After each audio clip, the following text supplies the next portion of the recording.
Hello there everybody, Sam Strains here, welcome back to the Railway and welcome back to yet another 1 Minute Wonder. So here's another clever toy from the 1960s. Again, it's by Tri-ang, but what on earth is it? So it's clearly a railway wagon, as you can see, and it's got this strange assembly on it which can be wound up. I'll show you that. Yep, you can wind it up.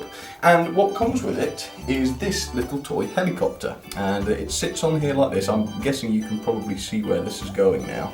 And then of course this wagon would run along the track and there'd be a trigger on the track side here which flicks this switch, and when it does... wow. So if you know of any other models or curiosities that would make for a good 1 Minute Wonder video, please let me know down in the comments and I will definitely consider that for a future video.